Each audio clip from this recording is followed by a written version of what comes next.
எப்பவுமே சண்டை போடுற உங்க மாமியார் கூட எப்பவுமே உங்களை சந்தோஷமா வச்சுக்குவாங்க இந்த ட்ரிக்கை யூஸ் பண்ணா. ஃபர்ஸ்ட் நீங்க மாமியாரை பத்தி புரிஞ்சுக்கோங்க. இத்தனை வருஷமா தான் குடும்பத்துக்கு தான் குடும்ப தலைவின்னு அவங்க இருக்காங்க. தான் பையனுக்கு தான் ஃபர்ஸ்ட் ப்ரியாரிட்டி அப்படின்னு சொல்லி இருக்காங்க. இத்தனை வருஷமா எனக்கு இருந்த ப்ரியாரிட்டி, என்னுடைய பவர் எல்லாமே மருமகளுக்கு போதுன்னு சொல்லிட்டு அவங்க மருமகள் லவ் பண்ணுவாங்க. பட் இப்படி ப்ரியாரிட்டி போதுங்கிறதுனால பேசிக்காவே உங்க மேல ஒரு நெகட்டிவ் ஐடியா இருக்கும். அவங்களுக்கு ஆட்டோமேட்டிக்கா ஒரு இன்செக்யூரிட்டி இருக்கும். இந்த இன்செக்யூரிட்டி இருக்கும்போது நீங்க பண்ற மெஜாரிட்டி விஷயங்கள் அவங்களுக்கு தப்பா தான் தெரியும். உங்கள்கிட்ட சண்டை போடுவாங்க, ஹேட் வரும், அதுக்கப்புறம் நிறைய சண்டைகள் வரும். இப்படியே சண்டைகள் வந்து உங்களை கம்ப்ளீட்லி வெறுத்துருவாங்க, உங்களுக்கு சப்போர்ட்டே பண்ண மாட்டாங்க. அப்ப மாமியாரை கரெக்ட் பண்றது எப்படி? இப்ப மாமியார்ட்ட போய் எப்பயுமே நம்ம குடும்பத்துக்கு நீங்க தான் குடும்ப தலைவர், என்னதான் அவர் என்னை லவ் பண்ணாலும் நீங்க தான் ஃபர்ஸ்ட் ப்ரியாரிட்டி அப்படின்னு பேச்சுக்கு சொல்லுங்க. ஆனா அவங்க உண்மையா ஃபீல் பண்ற மாதிரி சொல்லுங்க. அவங்களுக்கு எப்பயுமே ஃபீல் பண்ண வைங்க. அப்ப நம்மளோட ப்ரியாரிட்டி மருமகளுக்கு வேணாம் போல, நம்ம ப்ரியாரிட்டி நம்மகிட்ட தான் இருக்கும் அப்படின்னு நினைப்பாங்க. உங்களை எனிமியா பார்க்க மாட்டாங்க, அவங்களோட டீமா பார்ப்பாங்க. இப்படி உங்களை டீமா நினைக்கும் போது உங்களுக்கு தேவையான எல்லா விஷயமும் பண்ணுவாங்க. பையன் பண்ணலனா கூட ஏய்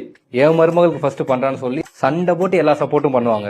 மருமக எனிமி இல்ல, என்னோட டீம் மெம்பர்னு உங்க மாமியார் நீங்க ஃபீல் பண்ண வச்சுட்டீங்கன்னா நீங்க தான் உங்க குடும்பத்தோட ராணி.